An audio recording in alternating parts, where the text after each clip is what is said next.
Well, speaking of the federal election, as we know, speculation is rife over just when it's going to be held. Our political editor, Andrew Clennell, has been hitting the phones. He's been chatting with all of his contacts, trying to get a sense of when it may be. Andrew, what have you got for us?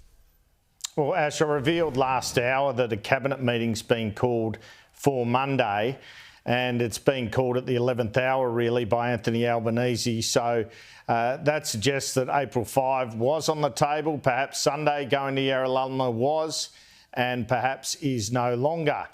But also over the last hour, I can tell you in Senate estimates, this question of whether there's a budget on March 25 or some sort of economic statement from the Treasurer has also come up. This is something I talked about on Sunday Agenda, and I wasn't really able to get an answer from Health Minister Mark Butler on it. But apart from the PFO process, that sort of forecast, there is a question as to whether before caretaker Jim Chalmers should provide his own economic statement that would take into account all the differences in the budget since my EFO. It has been 3 or 4 months, and of course the Medicare promise now.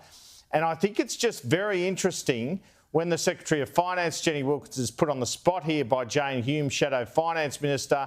Have you been asked in case to do an economic statement as well as normal budget preparations? She looks quite uncomfortable. As I also revealed last hour, the portfolio budget statements were approved by Cabinet last week. So all the spending promises are there. There's capacity for Jim Chalmers to do a budget on March 25 if he and the Prime Minister think that Labor's chances would be better after a budget and with the May election. Many people believe it's more likely April 12.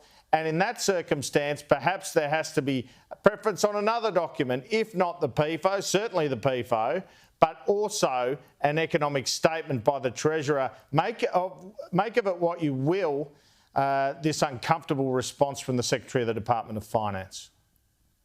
Finance are working on finalising a budget.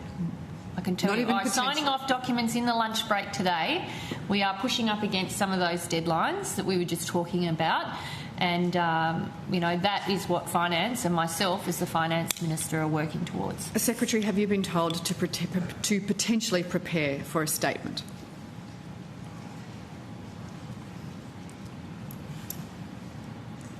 Senator, as I said, we have a timeline that we're working towards, which is the timeline that we would use. Well, which we've advised government about. It's the timeline to deliver a budget on March 25. Senator Hume. Gee, that was comfortable, wasn't it, Ash? Well, there was also this post I revealed in the last hour from the President of the Senate suggesting she's not back there. She says, tonight I'm flying home back to Perth after estimates, but I wanted to say my farewells in preparation for the upcoming election.